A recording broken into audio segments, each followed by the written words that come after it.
રામ રામ રામ રાજા રામ રામ રામ સીતા રામ જયો રાજા રામ રામ રામ સીતા રામ રામ રામ રાજા રામ રામ રામ રામ રામ રામ સીતા રામ રામ રામ રામ રામ રાજા રામ રામ રામ સીતા રામ રામ રામ રાજા રામ રામ રામ સીતા રામ રામ રામ રાજા રામ રામ રામ સીતા રામ રામ રામ રાજા રામ રામ રામ સીતા રામ રામ રામ રાજા રામ રામ રામ સીતા રામ બોલ રાमचंद्र भगवान की जय। ओम हनुमंत हे भय भंजनाय सुखम गुरु फट स्वाहा। હલો આપણા બધાના હનુમાનજી મહારાજને સિયા રામચંદ્ર ભગવાનની કૃપા પ્રસન્નતાની પ્રાપ્તિ માટે હનુમાન ચાલીસા રામધૂનનો આપણે બધા ભાવ અને શ્રદ્ધાથી ગાયા। હનુમાન ચાલીસા એ આ પૃથ્વી અને આ કલયુગનું એક ઔષધિ છે। તુલસીદાસજીએ આપણને હનુમાન ચાલીસા છે ને એ બધા જ આપણી આપત્તિ વિપત્તિ મુશ્કેલીની એક દવા આપી છે।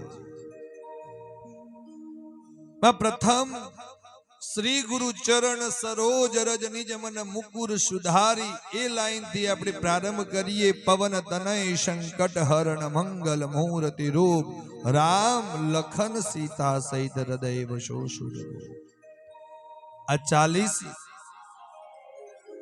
જે પંક્તિ છે ને તુલસીદાસજી આપણને આપીને એમાં એક એક પંક્તિની અંદર આપણા તમામના વિપત્તિ મુશ્કેલી આપત્તિ અને સંકટોનો નિરાકરણ કરેલું છે।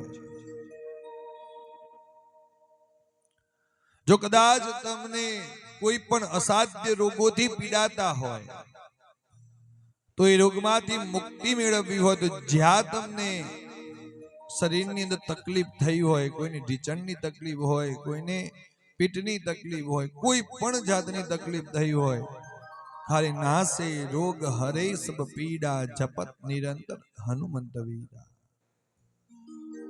આજ પંક્તિનો વારંવાર દિવસમાં જપ કરવામાં આવે એ જગ્યા પર હાથ ફેરવતા ફેરવતા તમારા બાપ એ રોગમાંથી પણ તમે મુક્તિ મેળવો છો। અને તમારે એનો અનુભવ કરવો હોય તો કરજો ઘરે। મારા જીવનમાં તો અનુભવ થઈ ચૂક્યો।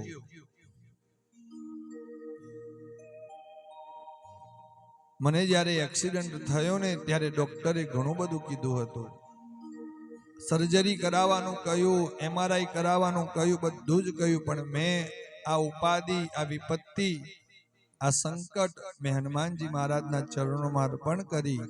બસ એની ભક્તિમાં લીન રહી। કવન સો કાજ કઠિન જગમાઈ જો નહીં હોય તાત તુમ પાઈ। કિષ્કિંધર કાંડની અંદર અહીંયા કહેવામાં આવ્યું કે હનુમાનજી મહારાજ આ દુનિયામાં એવું કોઈ કામ નથી જે તમારાથી ન થાય। કવન સો કાજ કઠિન જગમાઈ જો નહીં હોય તાત તુમ પાઈ। આ બે લાઈન ખાલી હનુમાનજી મહારાજ આગળ આવીને બોલો ને તો મારા બાપ હનુમાનજી મહારાજ ગદા લઈને તમારા કામ કરવા માટે ઊભા થઈ જાય।